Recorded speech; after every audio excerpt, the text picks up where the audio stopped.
The Wichita State Shockers and Northern Iowa Panthers are set for their second battle, this time coming in Wichita. The last game on January 31st, won by UNI 70-54. Just like last time, I'm excited to bring in ESPN and Missouri Valley Conference analyst Mark Adams to get ready for the big matchup. Mark, how's it going today?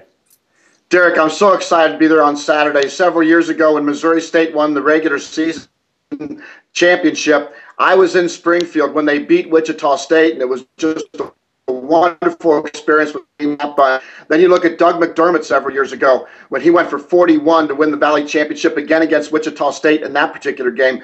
But over the last 2 years, you know what? When you look at Wichita State, the 31-0 regular season run for the Valley Championship, I was there 1 year ago, and now they're positioned again for a second regular season championship against a great Northern Iowa team, number 10 versus number 11. I feel like Forrest Gump. I always get to witness history in the Valley. Yeah, it's pretty special. Last time we talked, we got into it in detail, the history that Wichita State's been able to put together, and in the present now. But I guess it bears repeating. What the Shockers have been able to do is nothing short of extraordinary.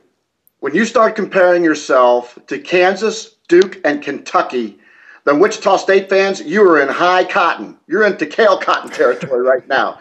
He's the winningest senior in college basketball right now. And when you look at the 4+ year run of Wichita State versus those storied programs, they compare very, very favorably. And those were national championship teams. Can Wichita State be like Kentucky, Kansas, and Duke and pull it off this year? I've got a major obstacle in the Valley regular season championship game with Northern Iowa, but come tournament time, this is a team that could not only go to the Final Four, but could win it all. It has been an historic run for Wichita State. And when you compare what the Shockers have been able to do on a national scale, I mean, it's really outstanding, sort of when you look at things around the Power 5 conferences and how they compare with some of those other teams. Well, over the last 5+ seasons, Wichita State is the winningest team in the country, winning 84% of their games. And then you look at what they've done on the road. They've been the winningest road team as well. This Shocker team has been dominant, and they do it with defense, and they do it with great coaching. Yeah, and speaking of great coaching, Greg Marshall, Ben Jacobson, these guys have been around the Valley. They know all about each other. That first matchup, we saw UNI really came out ready to play, and that crowd was pumped. These two coaches know a lot about defense, right? And could that be one of the keys to this matchup this time in Wichita? Well, if I were to ask you the two best defensive coaches in the country, you might say Bo Ryan and Tony Bennett. Wisconsin plays lockdown defense. They frustrate you. Virginia plays boa constrictor defense where they just squeeze the life out of you. But in the Missouri Valley, Ben Jacobson and Greg Marshall compare very, very favorably when you look at points against over the last many years. I mean, these are two coaches that do it differently. Wichita State is more of a team that gets some steals. They got great feet, quick hands. They're very physical, and they limit you to one shot. Northern Iowa is more of a position team. When you watch Northern Iowa defensively, don't watch the ball. Watch off the ball because of the rotations that take place. They're very crisp in how they react to the ball and maintain perfect defensive position. They do it differently, but when you compare these two against two of the great defensive coaches in the country, I think they compare extremely favorably, and I think both those coaches deserve kudos for being two of the best defensive coaches in the country. Absolutely, getting their teams to be number 10 and number 11 in the country, something that just is extremely special in the Missouri Valley Conference, and we're definitely seeing something that history is going to remember for a long, long time. Do you remember?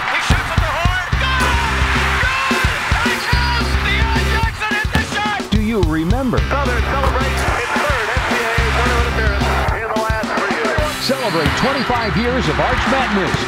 Don't miss the 2015 Missouri Valley Conference Men's Basketball Tournament, March 5th through 8th at the Scott Trade Center. Get your tickets and get to St. Louis for Arch Madness. The Shockers will go to the NCAA 34-0.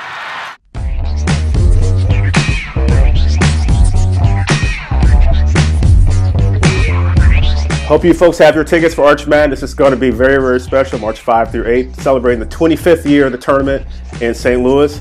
Who will be the #1 seed? We don't know that yet. We're going to find out. Saturday at 1 o'clock when that game tips off between Wichita State and Northern Iowa. Joined by Mark Adams, I'm Derek Dockett. Mark, Northern Iowa's put together a really, really great season. And if we talk about UNI, we saw Jay Billis tweeting about it. We know what you think about the Teenage Mutant Ninja Turtle, but it starts with the big man, Seth Tuttle, right? All of a sudden, nobody else exploded on the national scene, and I'm thrilled about that because we get to be the first one to tell those stories and share the Seth Tuttles of the world, like we did Fred VanVleet a year ago as the best point guard in America, like we did with Doug McDermott as the player of the year. And so this year, Seth Tuttle is the greatest story in college basketball. And when you compare him, not just for the Larry Bird Trophy, but for player of the year, you look at Frank Kaminsky, you look at Jahlil Okafor. When you look at extrapolating their numbers out as if they all played 40 minutes every game, it's interesting to look at the production of points, rebounds, and assists. And then you take that by pace of play. And Northern Iowa plays slower than everybody else. But if you take that by percentage of offense that relates directly to Seth Tuttle, he's the most productive player of those three guys. You know, we've almost given the player of the year to Kaminsky or to Okafor. Seth Tuttle deserves the opportunity to present his case.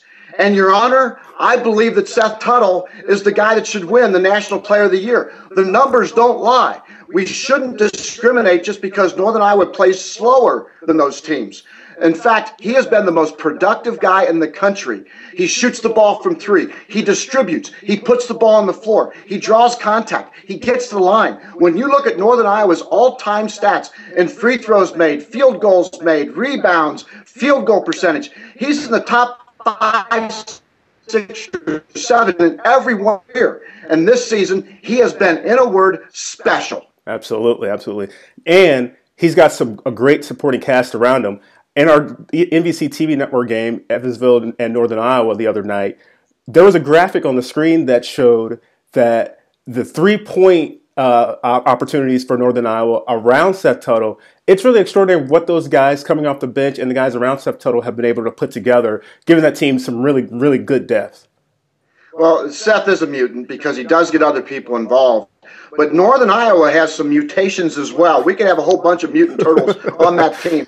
Because when you look at Wes Washburn, Nate Buss, and Paul Jesperson, all part of that depth charge that comes in for Ben Jacobson, they are a special bunch. In fact, they compare identically as far as points scored overall throughout the season with the top three guys from Kentucky. And again, when you look at pace of play, it's amazing when you look at the raw numbers that Buss, Jesperson, and Washburn produce that level coming off the bench. And that's a problem for Wichita State. If there's one differentiator between these two teams, it's that Northern Iowa has that depth charge, and Wichita State has been working to develop their depth. That's why a guy like Shaq Morris is so important for Wichita State. Can Rashard Kelly also contribute in that way? Zach Brown now is, and so as we look at those two benches, that could be a big determining factor. But I love the production of Northern Iowa, and I think that's why that makes them the number 10 team in the country and makes them so special. Absolutely. Let's turn the tables now to Wichita State. We talk about Fred VanVleet. We know about Ron Baker. We know about Takeo Cotton. Evan Wessel doesn't get a whole lot of shine, but you've got some insight on him and how he's sort of a not-so-secret weapon. Evan Wessel is one of those guys that flies below the radar, but does everything necessary to win games. If there's a loose ball, he gets it. If there's a nasty physical rebound or a block off to allow Darius Carter or somebody else to get a rebound, like Ron Baker is one of the best rebounding guards in the country. Fred VanVleet, also a great rebounding point guard. But Evan Wessel is the guy doing that dirty work in order to block off, be physical, and then go get a loose ball. He's won 96% of his games at Wichita State. 96%. That's the winningest percentage in the last 15 years of any player who played during that time frame.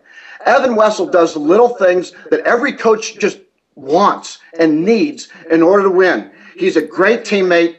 He's selfless. He plays his role. And oh, by the way, he's starting to make some three-pointers as well to where you have to guard him. But he's the best kept secret in college basketball, but not anymore to the nation. Absolutely. And Fred VanVleet, the guy that holds the ball for the Shockers, we know about him, but God, he's just been just a really, really tremendous player here in the Missouri Valley Conference. Not only a tremendous player for the Valley, but for college basketball as well. You know, I went out and started thinking about who are my favorite point guards of all time. Guys like Bobby Hurley and John Stockton and Gary Payton and Chris Paul. And when you look at Fred VanVleet versus the Steve Nashes of the world, look at his assist-to-turnover ratio. It's unbelievable what this guy has done throughout his career from a freshman now through his junior year. He is so unselfish, but yet he also is willing to make big shots. I mean, think of Bobby Hurley, think of Steve Nash, think of John Stockton. We tend to think of them more as distributors, but those guys hit big shots to win championships at key times in games. And Fred VanVleet has that innate actor's timing where he knows when to step it up and make that big play and show his best abilities at that crucial game. I love the way he gets everybody involved, but I like even more the way that he understands late game situations. He may be the best closer in college basketball because he does assist the ball well. You've got to guard him from all spaces of the floor. And when you look at how he compares with some of those great legends on assist-to-turnover ratio, he may be the most cerebral guy in that bunch. And there's a lot of smart point guards in that bunch. Absolutely, absolutely. Well, the last time we had two ranked teams going head-to-head was on January 31st of this year. The Shockers and the Panthers, obviously. But it's happening again. This time they're 10 and 11 in the polls. It's something special in the Valley. And when we see this happen, you just know it's going to be, quite honestly, just a special game. Having two nationally ranked teams in the Valley play each other twice in one season hasn't happened since 1972. That's how long it's been. Wichita State, they've been the winningest team over the last 5 years. We've talked about their historic run versus some of the great programs over the last 20. They've been a great road team. They're playing at home on Saturday. Northern Iowa, a special team with a special player. A team that knocked off Kansas as the #1 seed when Northern Iowa was the #9 seed in 2010. In fact, the Valley has had two #9 seeds that have knocked off #1 seeds, Northern Iowa and Wichita State, when the Shockers knocked off Gonzaga a few years ago on their march to the Final Four. Now those two titans of the Missouri Valley Conference, #10, Northern Iowa, #11, Wichita State at home, are going to go head-to-head. Derek, you know this. In the preseason Missouri Valley Media Day, I got on stage, Valley is back. Well, by God, #10 and #11 are going to play in the Roundhouse on ESPN. Game day is coming to Wichita State. When was the last time that happened in the Valley? I'll tell you when. It was at Carbondale in 2008 for Southern Illinois versus Creighton. This is another historic run. I am Forrest Gump, and I am so thrilled to be a part of the Valley, so thrilled to be a part of this special game, so proud that ESPN would give me this great opportunity to call the championship game of the regular season back when Missouri State won it, the Doug McDermott 41-point game, the 31-0 game last year, and right now, as these two nationally ranked teams carry on the history of the Missouri Valley, I am ready to go. These moments just seem to somehow keep following you around the Valley, Mark. But you know what? It's great to have you on the call, you yourself and Rich Hollenberg. It'd be great to have game day there. I know the fans will be just extremely pumped for that game. And it's part of a full slate of regular season finales around the league. Check your local listings for all those game times and TV availability. But it's going to be just fun. It's going to be a fun way to wrap up the regular season, going into March Madness starting on Thursday. Mark, really, really appreciate your time, sir, and enjoy the game. Thanks, Derek, and you do a wonderful job with this. Thank you for bringing this information to all the fans across the Valley, and special thanks to Adam Emenecker as well, who's done a wonderful job with you throughout the regular season. So God bless you, buddy. You've done a great job.